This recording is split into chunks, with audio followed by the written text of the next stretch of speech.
Hi guys, John here again. I would like to talk today about the spiritual aspect of narcissism.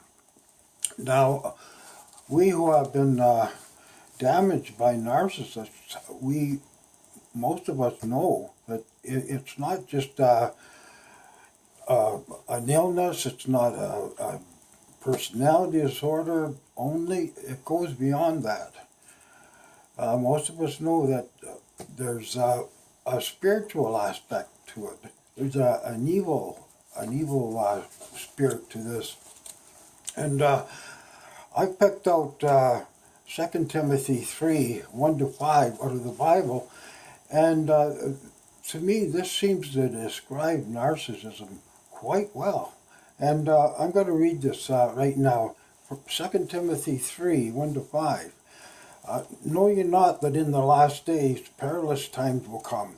For men shall be lovers of themselves, covetous, boasters, proud, and disobedient to parents, unthankful, unholy, without natural affection, breakers, false accusers, incontinent, fierce, despisers of those who are good, traitors, heady, high-minded, lovers of pleasure more than lovers of God, having a form of godliness, but denying the power thereof. Now,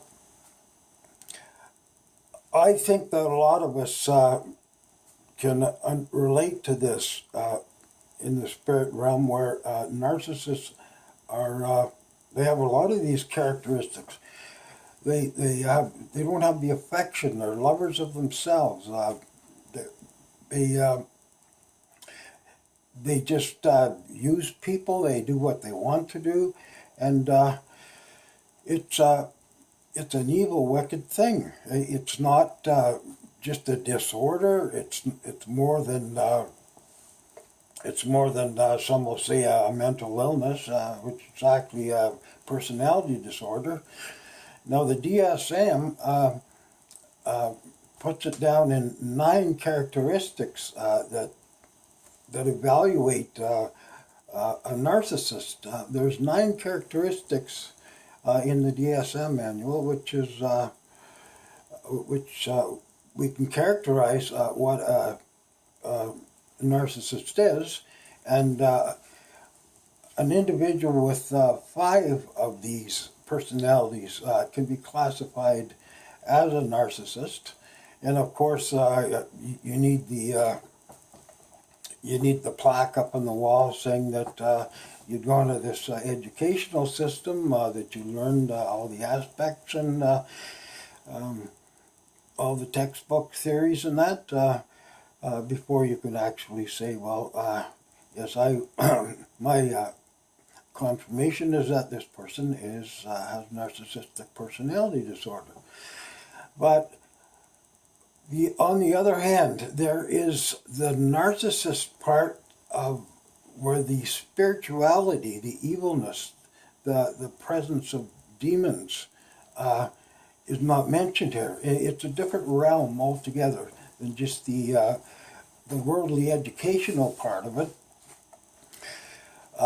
A young child can be traumatized very severely, whether it be incest or severe cruelty, whatever causes or initiates the narcissistic personality disorder.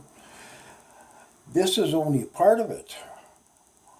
What happens in this situation when a young child is terribly shocked, abused, horrified? The child opens doors to spiritual evil. This is how the demons get into a person. When a person is terrified so overwhelmingly, it opens doors to demon possession in that individual. Now, this is a different area from what we'll see from a worldly point of view, but I'm talking about a spiritual, about satanic powers in this world. And most of us know there are demons that control people but cause a lot of negative things to happen. But we realize, a lot of us do realize that it's more than just something you can analyze from an education about characteristics and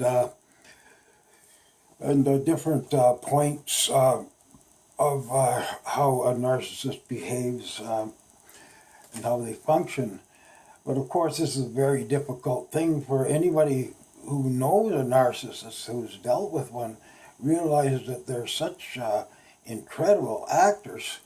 They can fool anybody. They're very, very incredible.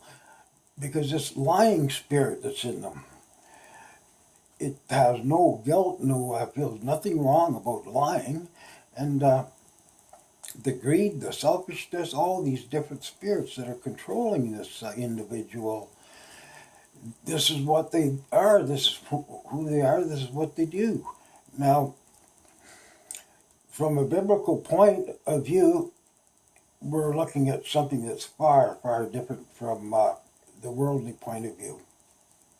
Because this is something which is demonic, is of a spirit realm, and it's something that people that only have experienced it are really able to understand it. Now, I'd like to continue on the spiritual aspect more. I've experienced 3 different narcissists where an overwhelming demon exposed itself to me. And it was a terrifying, huge thing. And the presence of it just lingered on after it was gone.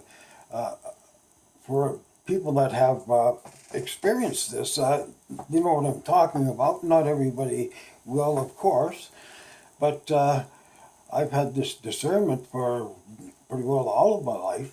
I've experienced it as a child. My mother was a narcissist, and these demonic attacks when I was a little kid, of course I didn't understand it then, but I do now. The narcissists I've known through the years, they've all had a spiritual demonic entity that would expose itself occasionally. Like the covert narcissist, as we know, this covert narcissist, he's undetectable. You can't tell they're such a charmer. And it's only those who've experienced these people can actually see the little tricks, the little cons they do. But if a person is very spiritual, they can catch this spirit that's controlling this narcissist. So anyways, I'm going to carry on in the next video in the spiritual realm of narcissism. And I thank you guys for subscribing, and like and wish, and I'll speak to you in the next video. Now, thanks for listening, guys. Bye for now.